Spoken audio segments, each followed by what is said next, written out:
We Want Picks. We are going to break down the entire UFC Vegas 42 Holloway versus Rodriguez fight card. We're going to give you our bets. We're going to give you our DraftKings insight, and we are going to give you our monkey knife fight plays. Before we jump in, go to wewantpicks.com/bets. We have 3 different betting partners. Click on one of the links, make a deposit, let me know when you're done, and I'll send you $50. I have a queue of people that I owe $50 to. I will get to you, I promise. Jump in, click the link, make a deposit, $50 or more, let me know, and I'll send you $50 in return. We've paid a ton of people. I've got a ton of people lined up to get paid, and then whoever's watching, I'll pay you too. Jakey boy, you and I watched the fights together. Let's talk about UFC 268 for like 2 minutes before we move on to UFC Vegas 42. I want to ask you about the Weili Namajunas decision. So people are very mad at me because I think Weili won that decision. I thought it was 3 rounds to 2. I thought Weili won the first 3, lost the second 2. It was pretty clear.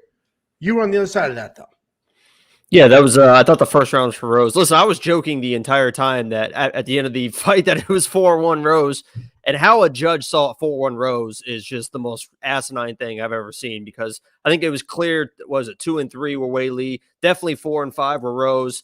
But that first round, could go either way is in my mind. So I thought Rose won the first, but to give Rose either the second or the third, I had no idea what the hell happens there. So yeah, I thought Rose won the fight. I didn't. Obviously, it was close. It wasn't convincing. Either way, it could have went. I thought it was going to be the right decision, but I thought personally that Rose won the fight. So, yeah, and Mbaye had a few good comments on the post that I made saying that Luke Thomas, I guess, rewatched the fight, originally scored it for Rose, rewatched the fight, and then flipped it and said, "Yeah, Weili won the first 3 rounds." Listen, it was a very close fight. But you score rounds. I thought 1, 2, and 3. I thought it was pretty straightforward. What is driving me nuts are the people that are insisting Rose dominated, Rose won. It's clear as day. You're crazy. It's like, no, it wasn't. No, it wasn't. This is a debatable decision. To say Weili dominated or Rose dominated and anybody who thinks differently is wrong, well, you're an idiot. The last thing I'll mention, Rose won me money. So everybody's like, oh, you're just upset you lost your bet. No, I didn't. I won my bet. I did the daily booster that parlayed Usman and Rose, hit it. So I actually won my bet. If Weili won, I would have lost the bet, but tricky times. What do you think of, so now they're talking about Michael Chandler versus Conor McGregor. I guess they talked about it. What do you think of that? Well, first of all, the first person to mention that was in your living room immediately after the Chandler fight. When he lost, and we started to think about matchups, me, Casey, and Bo were all talking. I said, you know what? Michael Chandler should fight Conor McGregor. First of all, Conor can't come in and fight for a title. He needs at least one fight. Chandler, if he beats Chandler, could get that title. And if you watch that fight, first of all, Chandler proved that he is willing to just bang, right? I thought he was going to come in and wrestle. Obviously, there was a few shots in there when he was like absolutely out of his mind, hurt. He just that was just muscle memory to take a shot. But he went there, stood, and banged like he said he would. So if he does that versus Conor, that has the opportunity to be another fight like Gaethje. And if you're Conor, you have to be salivating because Michael Chandler was getting destroyed in that fight. Every single thing that Gaethje threw, he was getting hit with. And obviously he withstood it somehow. There was he was having conversations with himself in the ring. I don't know what the hell was going on. But if you're Conor, you got to be thinking, listen, I can put this guy away. Dustin Poirier has fought Gaethje and Conor and said the hardest person or the hardest puncher he's ever fought is Conor. So he admitted that Conor punched harder than Gaethje. Chandler's already chinny. You saw how much he got hit. If I'm Conor, I'm like, hell yes, let me fight Michael Chandler, knock him out, and I'm straight into a title shot. So I agree 100%. It would definitely be a fun fight. Let's catch up on some chat very quickly, and then we are going to break down this entire card. Jesse, where are you, bud? Jesse mentioned a trilogy fight. I don't think so. I think while I disagree with the decision, I don't think we're ready for a trilogy fight. I think, let's move on. Let Weili get a win and Rose fight somebody else. Rose should fight Carla Esparza, and she will lose that fight for sure. Let's see. Hustle Hog, thank you very much. Appreciate that. I did Mbaye. I said this to Jacob when it happened. That is exactly what happened when Michael Chandler picked up Gagey and slammed him to the ground. He hit his own head. That created a scramble that he ended up on the wrong side of. So that was really interesting. And then Aaron is saying Marina first Rose. That would be an interesting fight as well. So let's break down UFC Vegas 42. We're coming off 2 sick numbered cards, sort of sliding into a pretty regular fight night. But let's see what happens. First up at UFC Vegas 42, we have Kennedy Nzechukwu versus Da Un Jung. Da Un Jung, 14-2 overall, 4-0-1 in his last 5, with that one being a split draw to Sam Alvey. Kennedy Nzechukwu, 9-1 overall, 4-1 in his last 5, riding a 3-fight win streak. Da Un Jung is a technical boxer with solid wrestling. He's got good clinch work. He's coming off a dominant win over William Knight where he had 8 takedowns and plenty of control. That's the fight that he went in there and just kept taking William Knight down with the same takedown over and over. And honestly, it was a little shocking because William Knight was a decent high school wrestler. And obviously this isn't high school, but Da Un Jung had no wrestling whatsoever, developed it in the last few years, and was able to implement that game plan, knowing full well the power that William Knight possesses. Kennedy Nzechukwu is super long. He has a ton of power, and he has a solid takedown defense at 80%, and he is never out of a fight. If you go back, you watch that Carlos Ulberg fight, Kennedy was on the wrong side of most of those exchanges. He was on his way to losing a decision before he absolutely blasted Carlos for a come-from-behind win, and that is not unique to his career. It's a tricky matchup, right? Kennedy's got a ton of power, good takedown defense. We've seen Kennedy beat grapplers before too. Jung has good wrestling, technical striking, and we've seen him beat power punches before. My issue with Kennedy is he has no problem getting behind on rounds. No problem. And you cannot build a career on losing rounds and hoping for sort of a one-punch knockout, come-from-behind victory. And you can't bet on a guy that fights like that either. Especially against Jung, who has no problem taking you down, be boring, holding you there, and just riding out a decision. So I do have Da Un Jung winning this fight. He's the pick. The odds makers, I agree with these odds. I think they're pretty solid because Kennedy will always be live for a knockout. But Kennedy is tough, and I don't have a bet on this fight. But if I did, and I may touch this at some point, Kennedy to win inside the distance or decision no action may be a solid play because he can knock Jung out or just lose a wrestle decision the same way that William Knight did. And if he loses the decision, I get a refund. If he gets that come from behind knockout, I'd get paid. What do you think, Jakey boy? Yeah, I agree with the inside the distance, but I also think that Kenny's going to win this fight. Maybe inside the distance, maybe not. And you mentioned it. He's one of those guys that isn't really winning a fight until he's winning the fight, right? Which doesn't really make sense, but it always seems like he's out of the fight, getting dominated, and all of a sudden he just ends up winning the fight. That Ulberg fight, you mentioned, Ulberg just kind of gassed out and he just jumped all over him with all that volume and just never stopped punching, like somebody mentioned in the live chat, and got that win. So I kind of feel like the UFC has something against Kennedy because first they put him against Paul Craig, a wrestler who, by the way, was 1-on-16 takedowns versus Kennedy. Then and he ended up losing that fight. He ended up getting taken down and submitted, but he was very tough against Paul Craig, and we know how good Paul Craig is.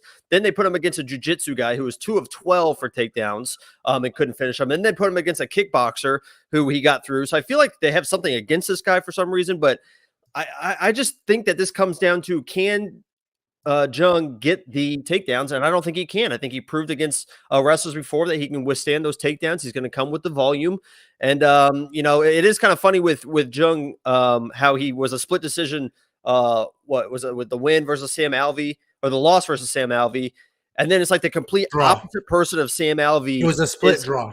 Is William Knight. And he just completely dominates him physically. The most physical person I've ever seen in my life, he just dominates him physically. So I don't think he's going to be able to do that against Kennedy. I don't think he's going to be able to get the takedowns, and Kennedy's just going to swarm him with that volume. So I kind of like the underdog play here. I'm not real confident in it, but I like Kennedy to win this fight.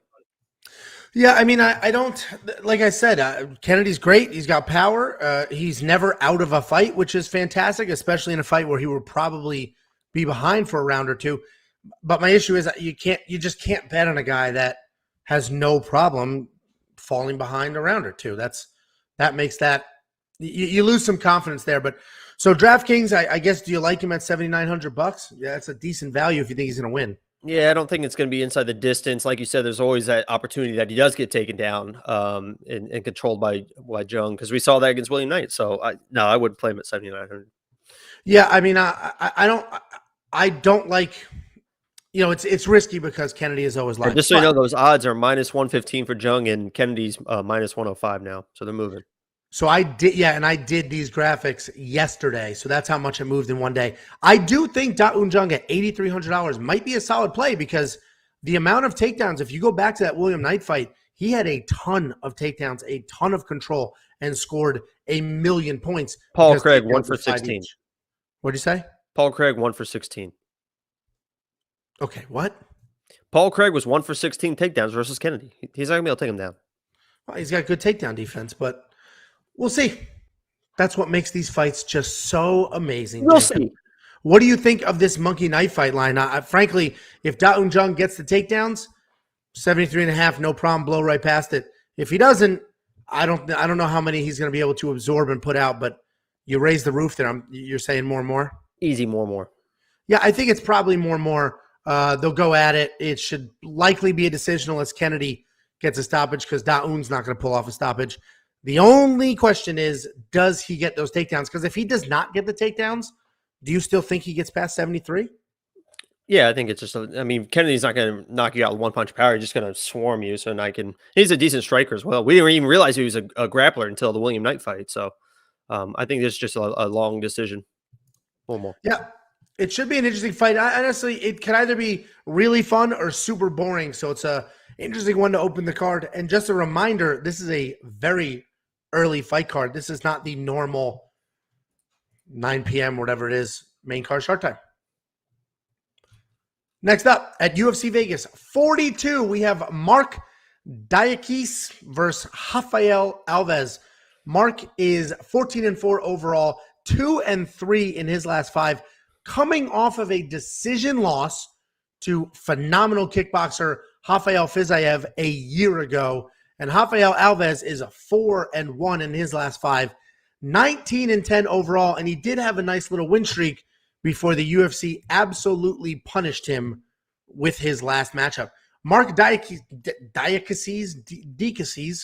Mark is a very good kickboxer. He's coming back after a year layoff. He has a ton of power, and he sets everything up with leg kicks and body shots. He's the type of guy who invests early for a payoff in later rounds. He's very durable, but he does have holes on the ground. And in this matchup that could cost him the fight, luckily for him, Rafael Alves has yet to take anybody down in his UFC career. Rafael Alves is the proud owner of the biggest weight miss of all time in the UFC. That dude missed weight, what was it, 16 pounds or something freaking absurd? Yeah, he was supposed to be 145, and he missed 145 and 155. I think he was 157 pounds or something. It was something absurd, and it is literally the biggest weight miss in the history of the UFC, so good for him. This is his second fight at 155. He's now bumped up after that weight miss. And moving up is, he finally has a favorable matchup. His last matchup at 155 against Ismagulov, right, was just straight up punishment.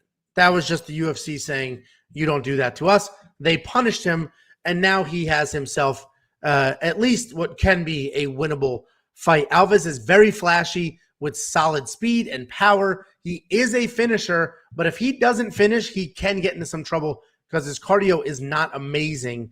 He can finish you both standing or on the ground, but again, we have yet to see him get a single takedown in the UFC. Again, he had cardio issues at 45. I expect him to be a little more buttoned up at 155, but we'll see what happens. Interesting matchup. Alves is far more dangerous. If you make a mistake striking, he will knock you out. If you make a mistake on the ground, he will submit you. But if you can keep it technical, push the pace, you should be able to tire him out, take the win. I'm going with Mark here after the year-long layoff. I think the leg kicks will help sort of remove some of that Alves power. I think the body shots will speed up Alves' eventual gassing. It's a dangerous fight, but if he stays composed, Mark should have a straightforward win. You're making stupid faces. What do you think? Yeah, Mark's going to absolutely dominate this fight. You mentioned the Ismagulov fight that they gave Rafael. I feel like this is I feel like they just want him to just end his contract on losses. I think this is another one. Like, here you go, dumbass, way to go. And Mark's going to absolutely dominate this fight. You mentioned holes in his wrestling game. I don't see that. He actually trains with Khamzat. If that is any indication of how his wrestling is, so he trains with Khamzat. I didn't, not holes in his wrestling, holes on the ground. If you get him down, he's a little bit of a fish out of water. I disagree because I have in my notes he knows how to get to his feet. It's not a guy that's just going to pull guard. Where Rafael will just pull guard, right? He'll jump. He's going to try and jump on somebody's neck, and he's willing to just pull guard. And he saw it in his last fight. He'll just lay on his back and get completely dominated. I think that Mark can come in and use his offensive wrestling if he needs to control this fight. But I think he's going to absolutely dominate him on the feet. He's got to withstand that early barrage, right? Because we'll see Rafael. We saw the Ismagulov fight. He'll just blitz across with some wild stuff. So Mark's got to be tough. Got to be smart early. And you look at his losses, he's 14-4. His losses are Jakar Close, a split decision loss. He got choked out by Dan Hooker, lost a decision to Hapgrass, and lost the decision to Fiziev. So those are not slouches at all. I think this guy is the real deal. They want him to get a nice, solid win under his belt, so they give him the fat-ass Rafael, and he's going to dominate this fight. So I like him a lot, and I'll probably put him in my DraftKings on him. So, it's funny to say that he didn't look that bad against Ismagulov, and then also he's going to get smoked. I didn't say he didn't look bad. I think he looked awful against Ismagulov. I'm sorry. The comment section said he actually looked good against Ismagulov. I pinned some comments. He didn't tire out in that fight. And that actually is a factor. 155, he may not be as suck dry as at 145 as he was. What do you think of so you like Mark in your DraftKings lineup. You think there's a stoppage. He's under $9,000. Great. What do you think of the Monkey Knife fight line?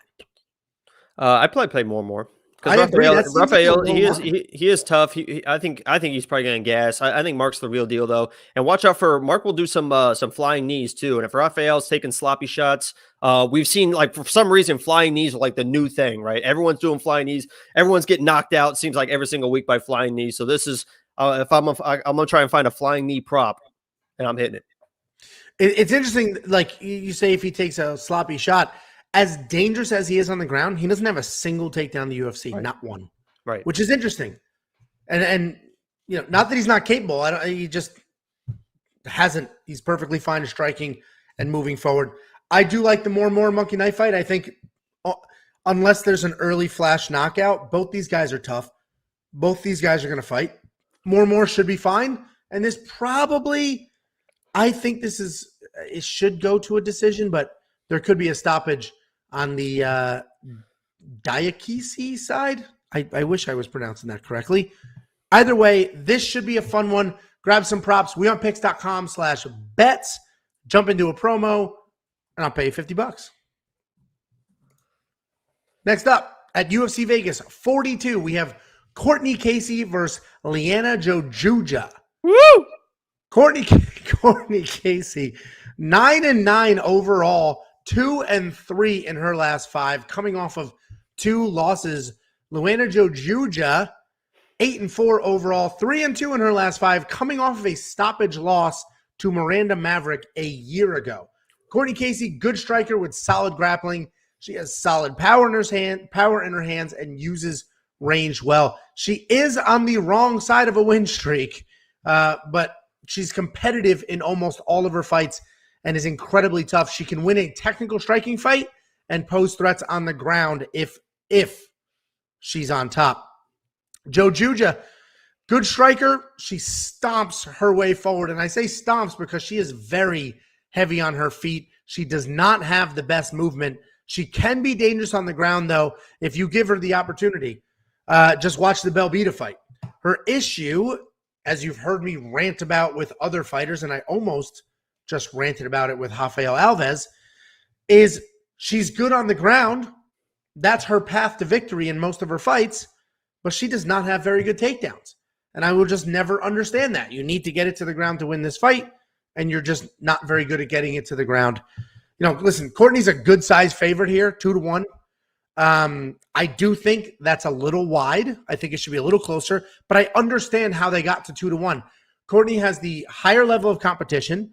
She has the more technical striking, more power. The most concerning statistic here, though, is that Joju has a negative 2-1 striking differential, meaning she is hit 2 times for every 1 shot she lands on her opponent. With that being said, there's a clear path to victory here for Joju. She can march forward with power, just throw that big, heavy power, get some takedowns, and win from there. I think this is much closer than these odds. I'm going with the experience here. I am going to pick Casey, but frankly, this is a pick'em. This fight's a pick'em. Go ahead, get creepy. Talk about the picture. Give us your pick. No, I mean, this is obviously lock of the week, and I just want to send, if you don't mind, send a message to Liana. If you give me just a quick minute here. Liana, listen, if you're watching this, my name's Jacob, and I just want to make sure that you know that you are the official backup for me. Right now, it's Amanda Rebus, but we don't know what's going on. I haven't talked to her in a week or so. So if she doesn't step up the plate, Liana, I followed you on Instagram. When you're seeing this, follow me back. Send me a message. You're on deck. Get ready. So she's the lock of the week. Let's get that out of the way. I honestly think that these are mirror images of each other, right? I think both in their striking, they're both a little stiff. I think Liana's got the power, but they're both a little stiff in their striking. You mentioned Casey's grappling. I actually like Liana's grappling. She's a little greener when it comes. She's only a purple belt in the jiu-jitsu, but I think that's where she's really most comfortable. She can be a power striker, but I think she's comfortable there. I think that Liana comes in and uses her offensive wrestling and takes Courtney down. If you look at her last few fights, she was taken down versus JJ, taken down versus Juliana, taken down versus Barella, taken down versus Karate Hottie. What's up, Karate Hottie? Taken down versus Angela Hill. She was taken down by all of these people. Liana, I think you just take her down and control her. Like, obviously, if she's in her full guard, she can do some weird stuff. Especially girls are pretty flexible. They can throw out arm bars, triangles, everything like that. But I think Liana comes out and grapples her and wins this fight. So that's my lock of the week. So you're right about the path to victory. The problem is Liana does not have very good takedowns. She's good on the ground, but she does not have very good takedowns, hence my little baby rant. But that is the path, because Courtney Casey, if she's on top, she's very dangerous. If she's on bottom, she's not very dangerous.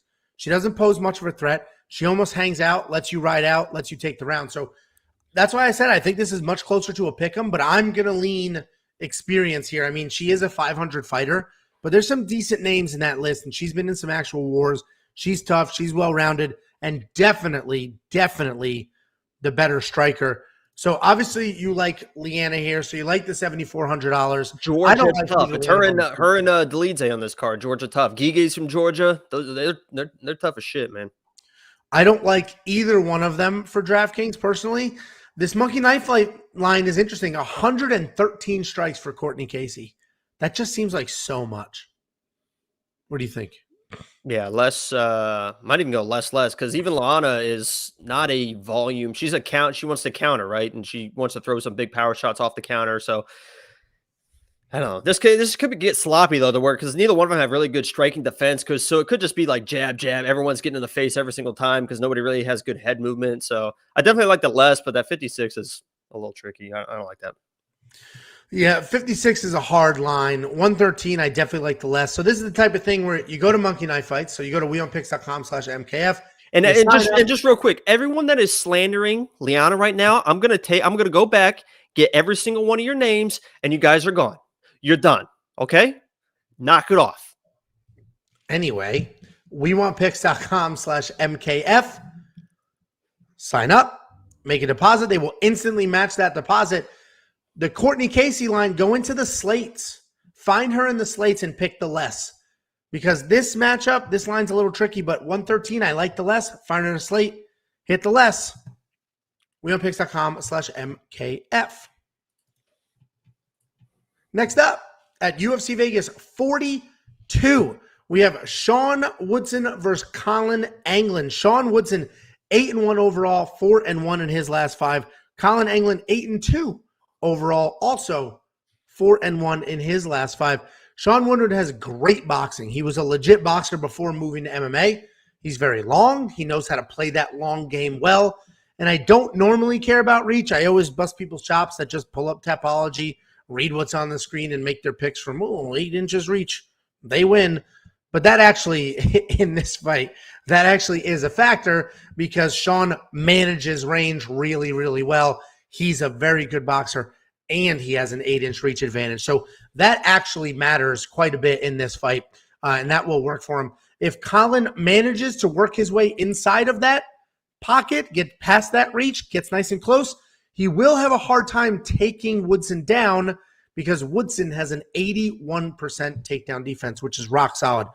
Colin Anglin is an explosive striker who has a wide stance, and he's pretty smooth on his feet. He uses body shots well. He will grapple when there are opportunities. And the grappling is interesting because if Anglin is able to get it to the ground, he's very dangerous on top. He has heavy ground and pound. But if you look at the stats, you'll see he has an 80% takedown accuracy, and he will definitely need that in this fight. So very interesting path to victory for Anglin. We essentially have a striker versus a grappler here, even though Anglin's a little bit more than just a grappler. Shawn's legit boxing and range will probably be a problem for Colin to close the distance. And as I mentioned before, even if he closes the distance, Woodson has great takedown defense. I like Woodson here. It's probably a decision. But this is another fight where I think the odds are, I think it's much closer than these odds. What do you think there, Jakey boy? Yeah, I agree. It's probably a little bit closer than the odds. I'm glad you mentioned the length too, because I 100% agree. Usually length is no big deal, but in this situation, the guy's like 6'3", 145 pounds. Listen, I've been there. Before I put on this muscle, before you see these shoulders that I put on this, packed on this muscle, I was also 6'3", 145 pounds a few years ago. So I know what that like. I know what that body frame is like. But Shawn Woodson, there's a few things I want to touch on that are a little bit unfight related. First of all, Shawn Woodson, his last fight, said that he definitely had ring rust, right? So it's good that he knocked it off. He acknowledged he's a very down-to-earth guy. He also mentioned before, he said, I dread the day that I fight as a favorite. He said, I love the underdog role. And literally his quote is, I dread the day. I know I'm undefeated. When he said he was undefeated, he said, I'm undefeated. There's going to be a time when I'm the favorite. I don't want that kind of pressure. So it's going to be interesting to see how he handles being the favorite in this fight, especially a 3-1 favorite in this fight. A point to add for Colin is, for some reason, like 6 weeks ago, 7 weeks ago, 8 weeks ago, he took up a part-time job installing windows. So I don't know if he's like in this like full, like really into fight camps. He said they work well with his hours to be able to train and stuff, but that seems a little weird to me. You're like 4 weeks out from a fight camp and also or from a fight and you're just taking up a part-time job. So, good for him for doing it, but it just seems a little weird to me. I like Shawn Woodson in this fight. I agree that Colin's going to have to wrestle, but I just don't think he's going to be able to get in the range. Shawn, some people are long, but don't fight long. Shawn is very long and fights long. He pumps that jab out. He'll pump those kicks out. And as long as Colin can't catch those kicks, he's going to have a hard time getting inside of Shawn Woodson. And that's why the odds are the way they are. So I like Shawn Woodson in this fight, but it could get a little messy for him.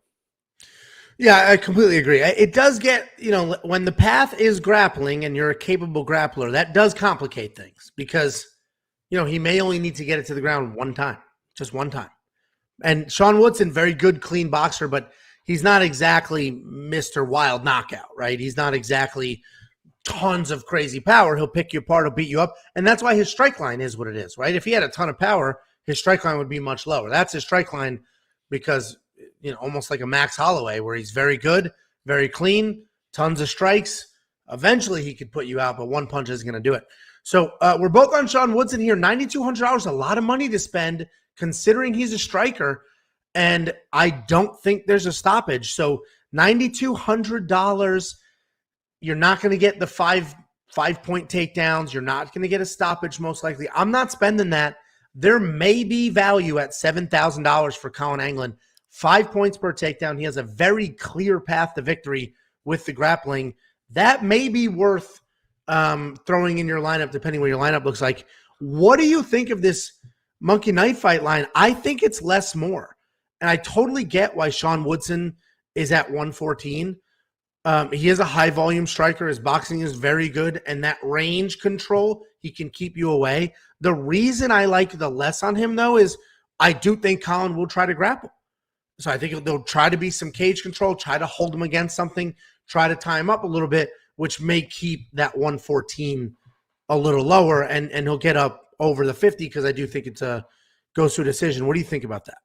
Yeah, this could turn into a slugfest because Sean Woodson throws volume, and Colin England's gonna be there in the third round, right? He's tough as shit. You saw him against Melsick in that last fight. He ended up getting a head kick knocked out with a head kick, but he was going toe to toe with Melsick, taking shots. So he's tough. He's gonna be in the third round. But still, even with that volume, with the grappling, maybe Sean defending takedowns. I definitely play the less. I think the less more split is probably the safe play. Yeah. It'll be an interesting fight because I think the UFC wants Sean Woodson to really put something together and make something happen, but it'll be interesting to see what happens. Go to wewantpicks.com/bets, jump into one of our 3 betting partners, make a deposit, let me know after you do, and I will send you $50 as a thank you for supporting us and our partners. wewantpicks.com/bets. Next up, at UFC Vegas 42, we have Miguel Baeza versus Chaos Williams. Miguel Baeza, 10-1 overall, 4-1 in his last 5. Chaos Williams, 12-2 overall, 4-1 in his last 5. Miguel Baeza is a very good technical striker with solid Brazilian jiu-jitsu.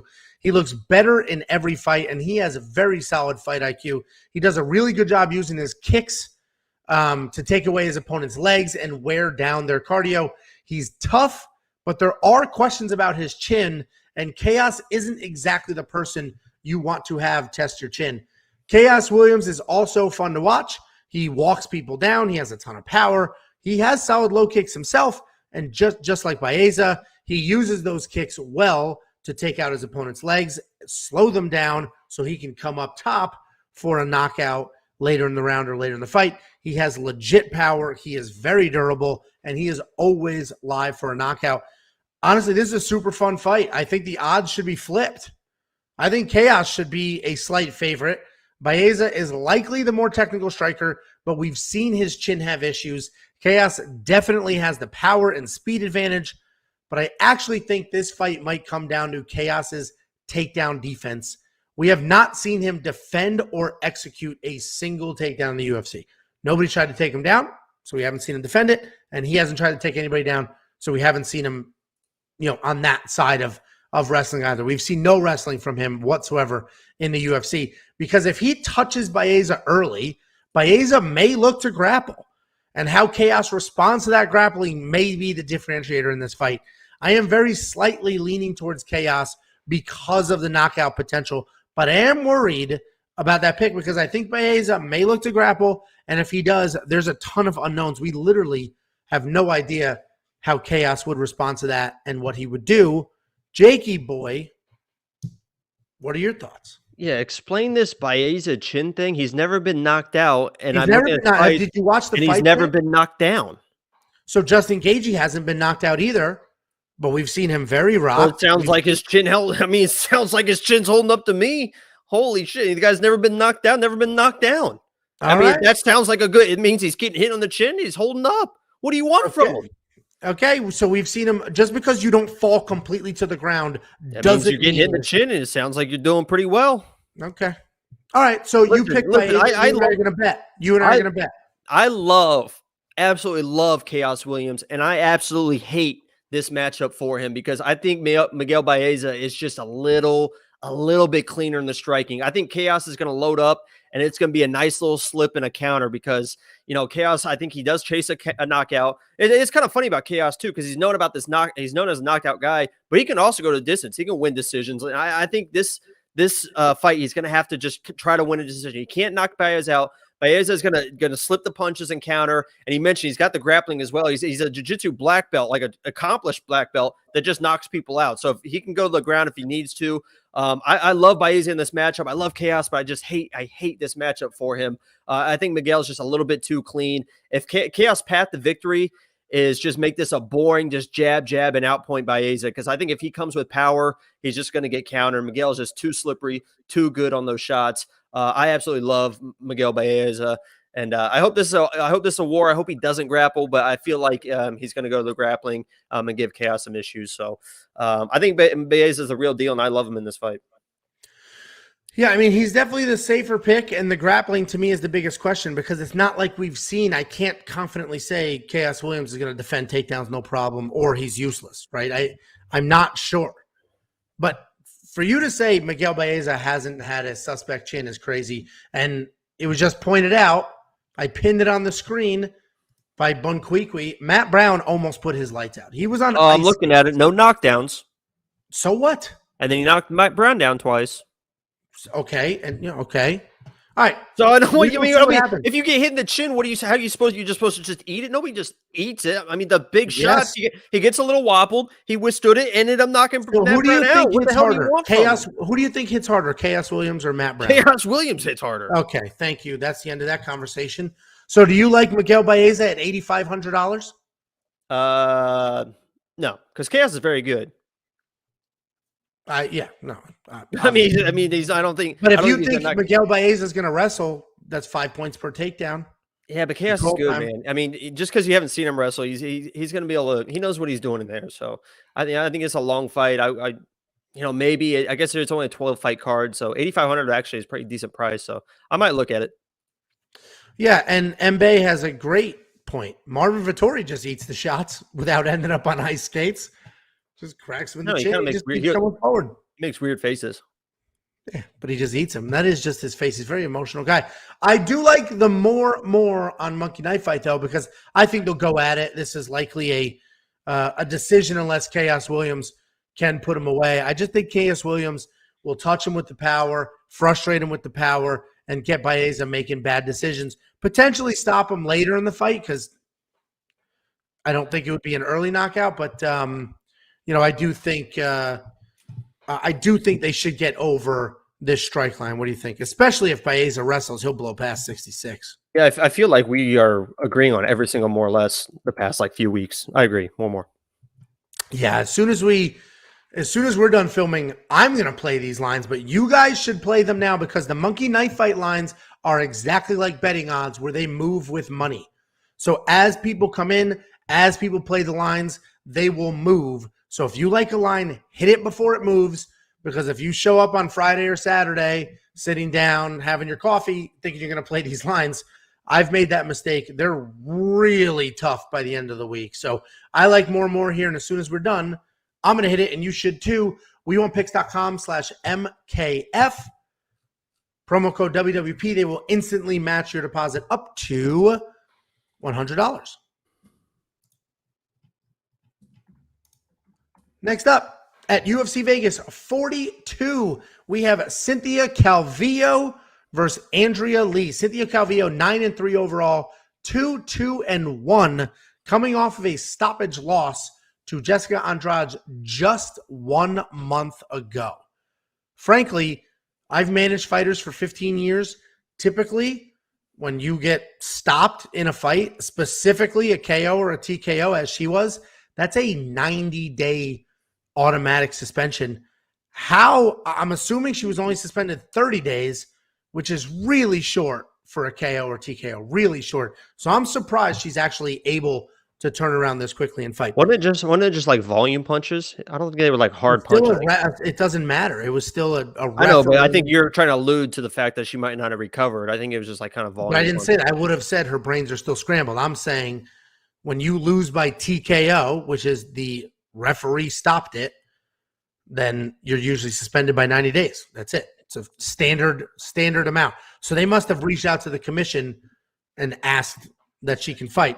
Andrea Lee, 12-5 overall, 2-3 in her last 5, coming off of a dominant grappling win over Antonina Shevchenko. Cynthia Calvillo, pretty well-rounded. She's a good striker. She's a good grappler. She's got takedowns. She does have limitations, though, because she doesn't have much speed, and she's not the most powerful woman in the division, and she's not naturally gifted. So she's not this athletic, fast powerhouse that can force things. She has to work for everything that she gets in that cage. When she gets you to the ground, she is very solid. She will soften you up with strikes and then sink in a submission. The biggest issue for her, however, is that it is obvious she is uncomfortable in a lot of her striking exchanges. Andrea Lee recently bounced back from a bit of a losing streak, but if you go back and look at those fights, you'll see that they were closer than if you just pulled up Tapology and saw that she lost 3 in a row or whatever it was. She's incredibly tough and has improved grappling. She has had 3 takedowns in her last fight against Shevchenko. She also had 3 takedowns in her fight against Roxanne and 3 against Jojo Calderwood. The gap, however, is that her takedown defense can get her in some trouble because it is not fantastic. Cynthia has a pretty clear path to victory here. She needs to avoid the striking, get Lee to the ground, and just smother from there. I do like Andrea Lee in this fight. Her striking is very polished. She's very comfortable. And she's also a threat on the ground if she can dictate, meaning if she's on top, she's a threat. If she's on bottom, she's not as dangerous. My only fear is she can lose this fight the same way that she lost to Roxanne. But I think Andrea will be able to control the striking, which will make Cynthia take bad shots from the outside, which will be defended or reversed or just set up even more striking from Andrea Lee. Andrea Lee's my pick, and I do have a money line bet at her at minus 105, almost even money. Shake your head. The streak is about your money line bet streak is about to be broken. I was going to say I have not lost a money line bet in a very, very long time.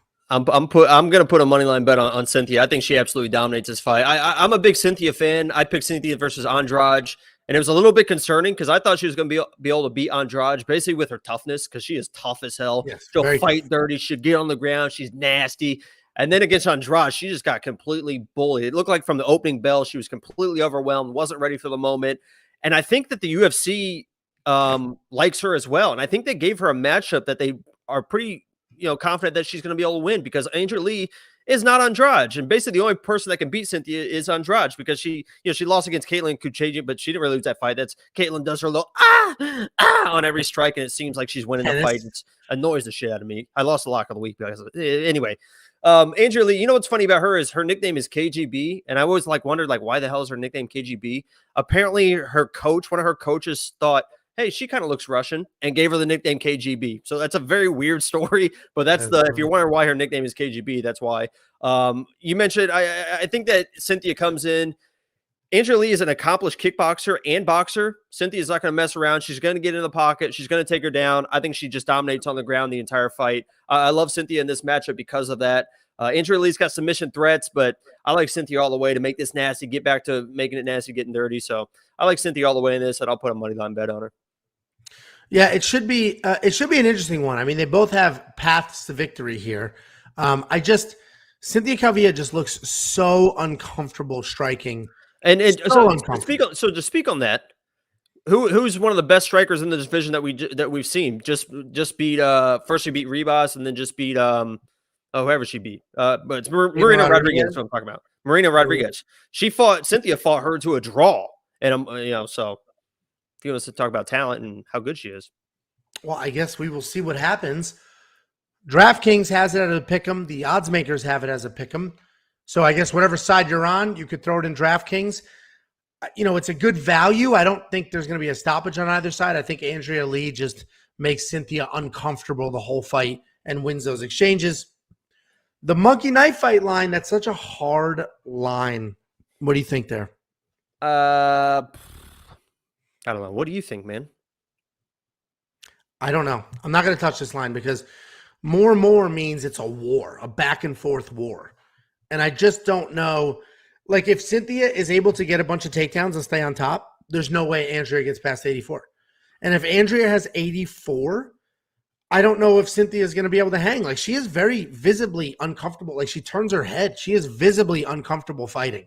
So it's interesting. I don't know what to do with that line. Honestly, maybe it's just less. Or you pick a side and you go less more and your side's the more. I don't know.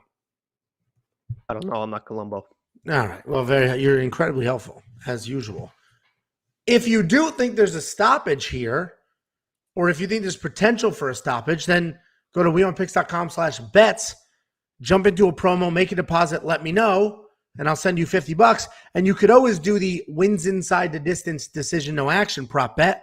So let's say you think Andrea Lee can stop Cynthia Calvillo, but Cynthia's so tough she may not.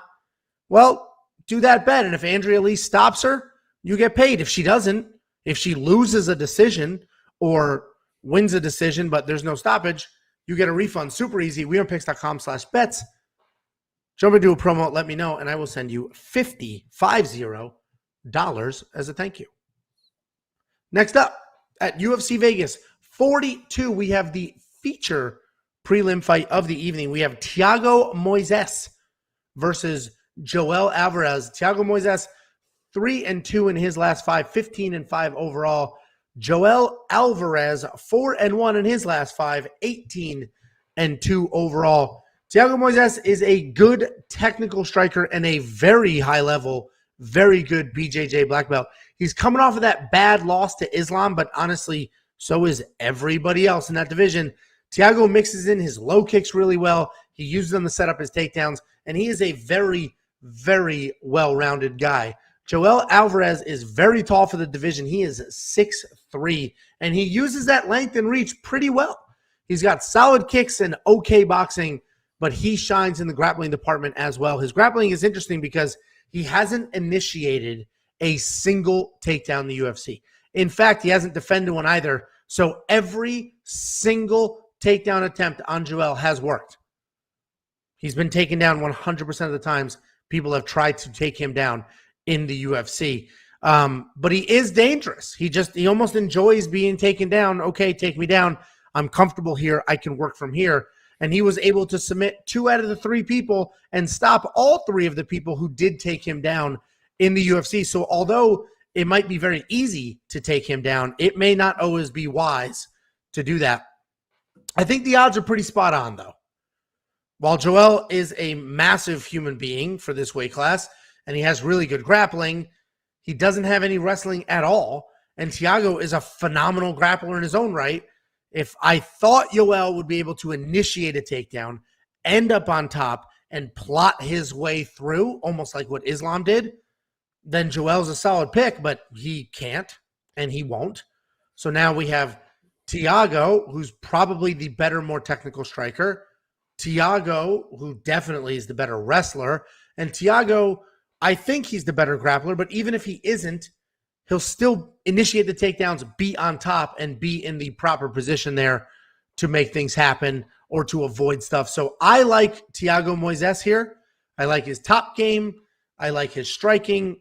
I think the odds are spot on, and he's my pick. What do you think, Jakey? Listen, Thiago Moises is my guy. I love Thiago Moises, former Lock of the Week winner. I'm glad he's a big favorite in this fight. I'm going to give the same speech that I gave Phil Hawes, okay? It's going to be completely opposite, but I told Phil Hawes last week, for the love of God, just please wrestle. Don't get in a striking match. For Thiago Moises, I'm telling you, Thiago, do not take this guy down. Do not initiate a single takedown. Your striking is going to be more than enough to win this fight. Keep your distance. Be patient. Use your striking in and out. He's not going to take you down. You don't have to worry about it. Get in the pocket. Throw your strikes. Please do not take him down. You will get submitted. I don't care. Thiago's a black belt. He's very confident on the ground. Do not take this guy down. That's the only way he can win. Please, for the love of God, Thiago, just punch him in the face. That's all you got to do. You're going to win the fight. I like Thiago. Yeah, I mean, it's interesting because he does not have to worry about takedowns. He does not have to worry about being taken down. And if he's losing the striking exchanges for some reason, he can initiate a takedown. And he's a high-level BJJ black belt. So obviously there's levels in the jiu-jitsu world, but the reality is, you know, Alvarez is a very good grappler, but he's not levels above Thiago Moises. He's pretty slick with it. I wouldn't mess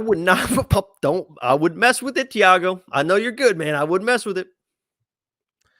Yeah, I mean, I think I think this is pretty straightforward. I think these odds are spot on. Thiago's definitely the better striker, and there's zero threat of a takedown here. So where's the concern? So either way, I don't know if I'm going to spend the $9,000 in DraftKings, though, because I don't think he's live for a stoppage, and I don't know if he's going to initiate takedowns to score those 5. You know, if you look at some of these strikers in DraftKings, some can score really well, but for the most part, in their wins, you're getting 60, 70 points, which is fine, but not if you spent $9,000. What do you think of this monkey knife fight line? It is probably more and more. I think it goes to a decision. I think they sort of bang it out. And I like the more and more here. What do you think? First of all, to touch on the 9,000, I actually might play in 9,000 because I think he's going to grapple, right? Because you mentioned the Islam loss. He actually survived versus, he looked better against Islam than a lot of people have looked against Islam, but he was out grappled, was out wrestled, was submitted. So damn it, man, he might come in and try to prove a point like, yeah, I can wrestle, I can grapple. And it could work for him because he is very, very good. I'm not saying he's not good. It could work for him. He could get a million takedowns to just completely control him. But the only way Joel will be able to win is if you give him that opportunity. So I wouldn't mess with it. But I think he still comes out and probably shoots takedowns and grapple. So I actually like the 9,000 for DraftKings. But if I was betting on him, I wouldn't want him to grapple, if that makes sense. So, but I'd say the more and more as well. And frankly, if I'm his coach, I say strike with him. As long as you're leading the striking, just stick to that. 1 minute left, shoot a takedown. Take him down, 1 minute left, lock the round up, see how he feels. If you get into some trouble, you can survive 30 seconds or whatever it is, and then work your way up and don't do it again. That would be my game plan and my advice. But either way, this will be an interesting fight. I'm rooting for Thiago, but Joel Alvarez is a legit threat. If he improves his striking, he's a really big threat. I've been pinning some comments here from the live chat. He does have weight issues. He's humongous. He's humongous for this weight class. He's had weight issues in the past. We'll see if he's able to make weight here. And if he does make weight and he's exhausted and he looks terrible at weigh-ins, it may be interesting to see what that does to his cardio. But should be a fun fight against two really good grapplers that may or may not actually grapple. Next up at UFC Vegas 42. We have the main card opener. We have Song Yadong versus Julio. Our Song Yadong 17-5 overall, 3-1-1 in his last 5, coming off of a decision win over Casey Kenny 3 months ago. Julio Arce 17-4 overall, 3-2 in his last 5, alternating wins and losses. Song Yadong is very young. He is only 24. But he is a good technical striker who moves well. He is fast, he hits hard, and he is very athletic. But he is hittable at 4 significant strikes absorbed per minute. He throws everything with power, but that does leave him open to takedowns. He has okay submission defense, but he's very good at creating space and getting back to his feet. He does like to dictate the pace, but doing that against another high-level striker may be tricky. Julio Arce is a decent volume guy with good striking defense, very good offense, and the ability to blend them together well. He's able to come forward with power and still counter-strike when things come his way. He utilizes both his hands and his feet. He moves really well, which is why he is not hit very often. He has a 4-3 striking differential, which means he hits others more often than he is hit. And to round him out, he's got good cardio, which helps him keep that pace, helps him keep that volume, and allows him to grapple if he gets in trouble. This should be a really fun kickboxing match, and I love that it's the main card opener because it should be really fun. Julio's the more technical guy, but Song has absolutely more power and speed. I can see Julio landing the cleaner shots, but Song's volume and power may get super frustrating. Julio does have the ability to get it to the ground, but even Casey Kenny only took him down once. I have Song winning here, but this is a close fight. This is another one. I think the odds are wide. Song, stupid athletic, tons of power, comes forward like crazy, but Julio Arce, good technical guy that can make things happen and round it out with some grappling. What do you think? Yeah, you know who took down Song Yadong a few times and won the fight was my boy Kyler Phillips, lock of the week. So, listen, Song Yadong is one of the best strikers in the division. Julio Arce is also a Golden Gloves champion. So this is going to be, I think that honestly, this is going to be like a 135-pound Chandler versus Gagey. I think this is going to be a fight of the night. I think it's going to be complete fireworks. It's going to be volume from Song. It's going to be countering by Julio. And I like Arce. I actually like his power a little bit more than Yadong. So I think it's going to be a volume versus power. Arce is going to be a little bit more technical in the boxing. be able to slip kind of the volume and throw back some big counters. So this honestly is a toss-up to me. The 160 seems crazy for Yadong. I like Arson this just for the power. I think he's got a little bit more power than Yadong. Yadong's going to rely on the volume a little bit more. You mentioned Yadong does get hit. And I like Ars to land a big counter and stun him and be able to steal round. And if he needs to grapple to steal rounds like Kyler Phillips did, he can do that. So I like Ars in this to maybe knock him out, but maybe win a crazy decision. So yeah, I don't know. He does have power, Ars, but I think Song's chin should be okay enough. And I think Song definitely has more power between the two of them. This is a really close. I'm not going to argue with you. Like, this is a really close fight. I'm surprised the odds makers. What was that?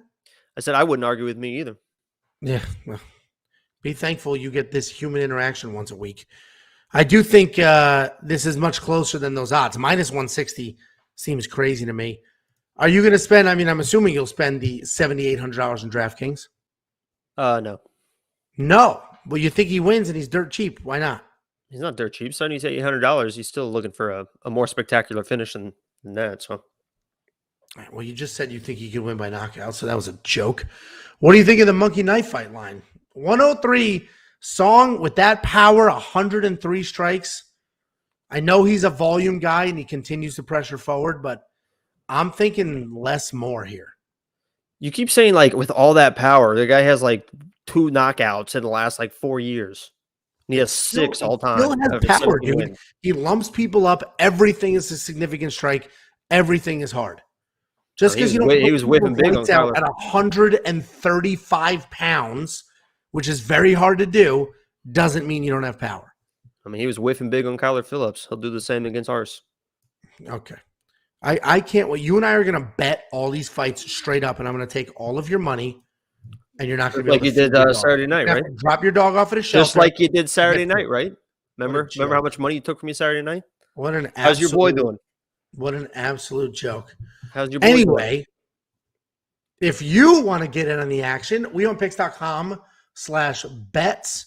Jump into one of 3 promos that we have. Get your deposit match, and then let me know after you made your deposit, and I will send you $50 as a thank you for supporting us and our partners. I am looking forward to this fight, though. This should be a really entertaining fight, and I think both these guys are going to go at it.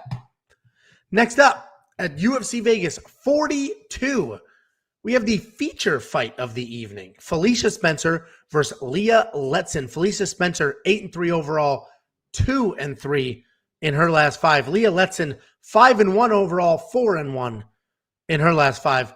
Felicia is a big, strong grappler who likes to grind. She did lose a 5-round decision to Nunes, which says a lot about her toughness. And I know that's such a weird thing, and we did it last week. I thought I said it in the group chat. I thought she won that fight. It was a weird he's not serious before you guys just light up the comment. There's always somebody who doesn't understand your dry humor and makes a comment. Somebody said I was really rude to you last week because I mispronounced the name. You corrected me and I said I don't make mistakes. And someone's like, Angelo, how dare you talk to your friend like that?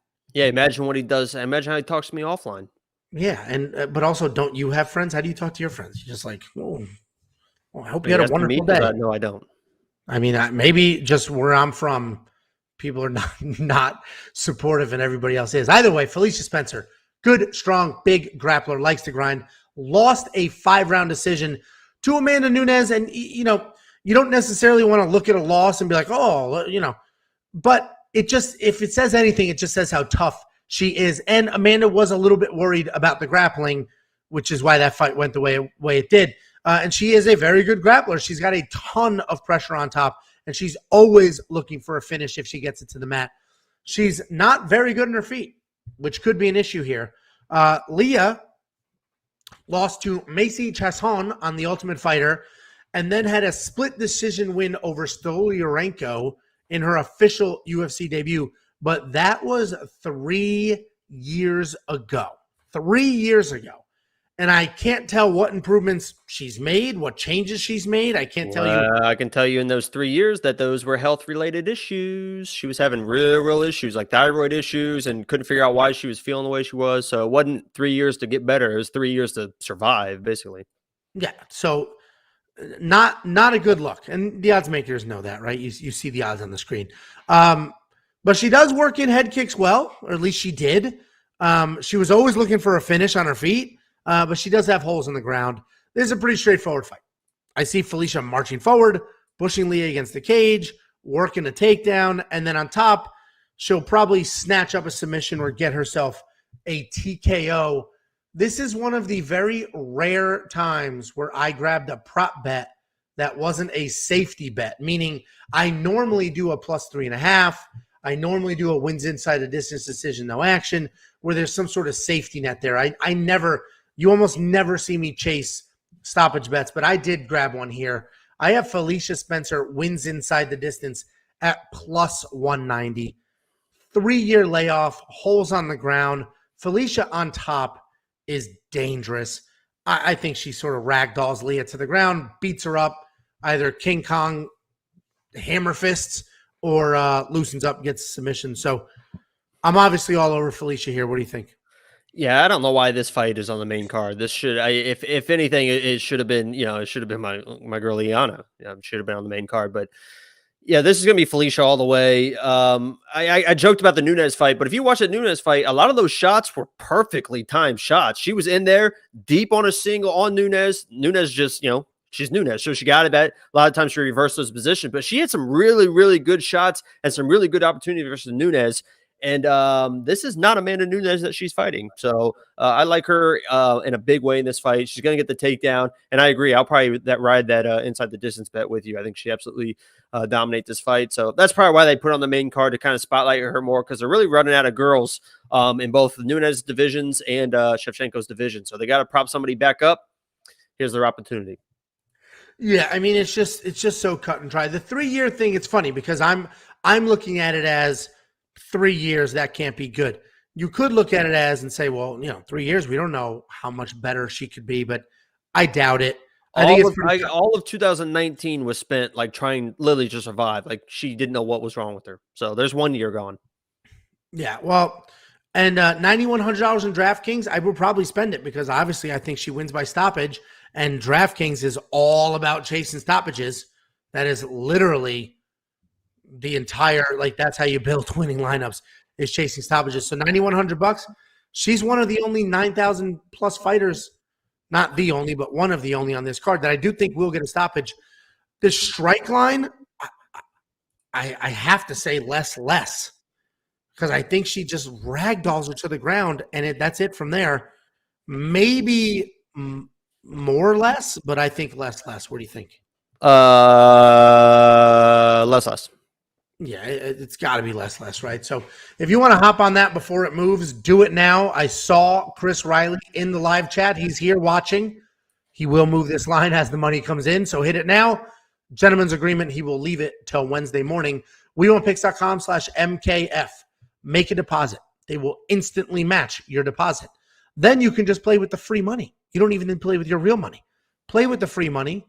Win, withdraw your real money, and now it's just house money the whole way home. Super easy, ton of fun. wewantpicks.com/MKF. If you want to hop on to that wins inside the distance prop bet at +190, so you go from -335 to +190, wewantpicks.com/bets. Jump into a promo. Let me know.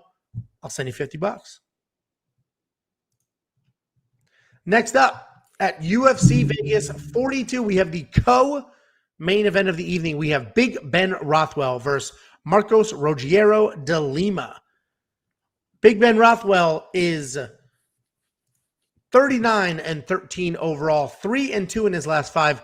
Coming off of that submission win over Chris Barnett, who we just saw fight this past weekend. Marcos Rogério de Lima, 18-7 overall, 3-2 in his last 5, alternating wins and losses. Ben Rothwell is almost like a heavyweight Justin Gaethje, who I've referenced like 10 times in this breakdown. He just marches forward, decent amount of strikes, and absolutely relies on his chin to keep him in a fight. He is massive, even for a heavyweight. He uses his size really well. He's very hard to take down, but he is slow. He's been boring lately. So picking him apart on the feet has been the path to victory the last few years. Look at his loss against Tybura. He was literally outstruck 95 to 155 in that fight. But he does have great fight IQ, which will make up for his speed and his age. De Lima is a powerful striker with a decent ground game and solid leg kicks. For a heavyweight, he's got a ton of volume. He put up 166 strikes in his decision win against Maurice Green. He has decent wrestling offense at 66% and averages more than one takedown per fight. The issue for him is that if he gets taken down, he does not fight well off his back, especially against somebody as physically imposing as Big Ben. But this is a surprisingly difficult fight to pick. Ben just needs to come forward, lay on De Lima, get a takedown and finish from there. Marco De Lima just needs to stick and move, ride out a decision from there. And with his leg kicks, it's very possible that he can do that. It's a battle of the game plans here, and I'm ever so slightly, razor thin, ever so slightly leaning with Big Ben. He only needs one single takedown to get this fight done, where Lima would need 15 minutes of well-executed game plan. What do you think, Jakey boy? Yeah, I feel with Ben Rothwell, this is going to kind of sound weird because obviously he does lose, but I don't know how you beat this guy. Obviously, the top tier heavyweights are going to beat him because they have the power, they have the game plans, whatever. But when you're in this middle tier, and Ben is 40 years old, so eventually he will fall and he will not look the way he's been looking. And there are moments where he does look a little bit slow, but the guy's got, the head of granite, right? He hasn't been TKO'd, I don't think, since like 2009. If you go to the ground, he's probably going to win on the ground versus most of these middle tier guys. Again, I'm not talking about like the top level, grapplers and this and that. But I just feel like you just can't beat this guy. Every time you think he's going to beat him, like you say, he just plots forward. He just boxes you. He'll shove you up against a fence. He'll grind on you. He might take you down. I just feel like there's nowhere that Marcus is going to be able to win this fight. Maybe with the volume, maybe like a weird, dirty decision, something like that. And Marcos can put people away, but you just can't put Ben Rothwell away. You just don't do it. So I think Ben just wins one of those fights that he wins. He just plots forward, boom, boom, boom, boom, a little bit of volume, makes it dirty against the cage. Maybe he gets a takedown, like you said, and just rides it out. So I think this is just a prototypical Ben Rothwell win. Just kind of boring, just plots forward and just gets the job done. Goes home and kisses his wife. Yeah, I agree with you. I will say, though, you said you don't see how Marcos could win. I think his path to victory is very easy, like literally stick and move. Ben Rothwell's slow as hell. Stick and move, good footwork, stay out of the way, don't let him push you against the cage, do that big sloth action. But you're not going to knock him out, like you said, not going to happen. You're not going to take him down. That's not going to happen either. So to beat Ben Rothwell, you have to stick and move. People have been commenting, I've been pitting them, that Ben has looked terrible lately, but has he? I mean, he's Ben Rothwell. That's what he's looked like his entire career. He's always he's not getting destroyed. He's losing decisions, but he's not looking outclassed, like completely outclassed, right? He gets hit and he is a little bit slow, but he just keeps plotting forward and just going about his business and, lunch pail kind of guy. But that's literally who he's been his entire career too. So Big Ben, I'm all over it. I'm not spending $8,600 because he scores like no points because he just comes forward. He'll lean on you against the cage. He'll throw some strikes. Obviously, he scored good points against Chris Barnett, but that was a stoppage. And, Chris Barnett, as high as I was on him last week, and we hit that money line bet, and I was all over Chris Barnett last week, Chris Barnett is not Marcos de Lima, right? Marcos de Lima is much more versatile and has more ways to win than Chris Barnett does. So, either way, this is a close fight. The odds a tiny bit wide, but this is a close fight. What do you think of the Monkey Knife Fight line, 83 to 54? More. You think more? That's what I said. Yep. Well, you're probably right because I said before he had 95 strikes against Marcin Tybura, who had 155. So he was way outstruck, a step behind the entire time, and he still blew past this 83 line. So it is probably more. I agree with you there. And what do you think of DraftKings? I said I wouldn't do Big Ben, but did you weigh in? Yeah, that's not good value. Who did I say last week was the worst value at $8,800? I can't remember. It might have been Cheeto, honestly, unfortunately. But no, this is not good value at $8,600. Yeah, no, he's just not a big a big scoring guy in DraftKings. wewantpicks.com/MKF. The more here is pretty solid, especially if you start digging into their past fights. This likely goes the distance. So more makes a lot of sense here. Next up, at UFC Vegas 42, we have the main event of the evening. We have Max Holloway versus the return of Yair Rodriguez. Max Holloway, 22-6 overall. Only 2-3 in his last 5, but we'll talk about that in a minute. Yair Rodriguez, 13-2 overall. He is 3-1-1.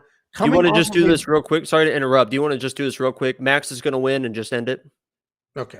Yair Rodriguez, 3-1-1 in his last 5, with his last win 2 years ago over Jeremy Stevens. I opened this with mentioning that Max Holloway is only 2-3 in his last 5, but let's look at those 3 losses. 2 of them were to the current champion, and a lot of people think Max won one, if not both of those fights. The other loss was against Dustin Poirier at 155 pounds. If you thought he was on the downslide and those 2 losses to Volkanovski took something out of him, well, you were made to look a fool when he absolutely dominated Calvin Kattar. I mean, that was one of the most fun fights I've ever seen, and one of the most – I've never seen a gap like that between 2 guys, and Calvin Kattar has very good striking. Max is an amazing striker with very fluid movements that keep his volume up and his vulnerabilities low. He has the most impressive striking differential on this entire card at 7-4 he lands 7 strikes and is only hit 4 times in return. And he rounds it all out with an 84% takedown defense and an entire championship career worth of experience. Yair Rodriguez was a surging up-and-comer. He came into the UFC. He made a big splash. He put together a nice little win streak before losing to Frankie Edgar, but then he bounced back with a great win over the Korean Zombie, Jeremy Stevens, but we haven't seen him fight in 2 years. He's a fun, athletic guy. He will spin kick his way to a knockout. He'll entertain you the entire time in the cage. He's tough to deal with because his striking is so unpredictable, and it also opens him up for takedowns. But if he does hit the ground, he's perfectly capable enough to throw up a submission or create a scramble and get back up. Listen, Max is a -5 something favorite for a reason. He looked light years ahead of everybody else in his last fight. He was the longstanding champion, technical striking style, should be able to cut through the looping and sort of theatrical striking of a year. This should be pretty straightforward for Max, but he will need to keep it technical, close the distance, and avoid the crazy spin attacks of Yair Rodriguez. Listen, -500, I think it's a little wide, just a touch. And that's just because there's some recency bias in how amazing he looked in his last fight. So obviously you already gave us your pick, but what are your thoughts? Yair's only really opportunity here is to do the weird stuff, right? It's basically put your head down, throw bombs, shoot takedowns, do some weird stuff, because you're not going to outbox this guy. You can't even make – a lot of times versus boxers, sometimes you can even make it dirty, right? You can't even make it dirty versus Max Holloway because he'll just out-dirty box you. He just got to throw bombs and just pray that one lands. The issue is Max Holloway has never been knocked out. He's never been TKO'd. He's been submitted once. That's his only loss. And I'm going to make a prediction here. I made the prediction Bobby Green. Bobby Green hadn't finished anyone in forever. I told you he was going to finish him. I just put a 4-unit bet. I'm riding with Jester in the chat. A 4-unit bet on Max Holloway inside the distance. I think there's just completely levels to this. I think Yair comes in, does throw the bombs, tires out. Max Holloway wears on him with the volume and just goes crazy and finishes it, really makes a statement. He knows he's a big favorite. I don't think he wants a decision, a 5-round decision versus Yair being a big favorite. I think he comes in, tries to get the finish with the volume and gets it done. So I got a 4-unit bet inside the distance. You can get it for plus 110 right now on Max Holloway inside the distance into Yair. I'm Max all the way inside the distance. I'm going less monkey knife fight, putting him in my DraftKings. It's so funny you say that. I have that bet already. I only did 1 unit because I'm a reasonable human being. But I already did the plus 110 wins inside the distance. And Brian McGinnis, he is now a -720 favorite. I don't think anybody should ever flex up to that big of a fight. It is still a fist fight. Still a fist fight. I made this graphic yesterday, and it's already completely expired with how nuts these odds are. I don't care who it is. A fist fight's a fist fight. Anyway, get yourself some plus money with wins inside the distance. Like you said, this is pretty straightforward. I'm looking forward to it. I actually do hope Yair Rodriguez puts up somewhat of a show. We haven't seen him in 2 years because he's been fighting with the UFC. He wasn't injury prone. He's just been fighting with the UFC. And you hate to see a guy lose some of the best years of his entire life over money. I hope he looks decent and then gets to come back and get another couple fights in him. But Max Holloway should win. I think it's actually better for everybody if Max Holloway wins, especially how good he looked before and how young he is. Everybody thinks he's old because he's been a champ for a while, but he is he's still in his 20s. He'll be 30 in December. He what? He'll be 30 in December. Yep. So he's still in his 20s, making things happen. wewantpicks.com/bets. We have 3 different betting partners. Jump into one. Hit the wins inside the distance prop. Plus money. That will not last long. I guarantee that moves. wewantpicks.com/MKF. Jump in, make a deposit, and do the less on the strike line. That's our breakdown, Jakey boy. That's our breakdown. We did the whole card. We did it. We're done.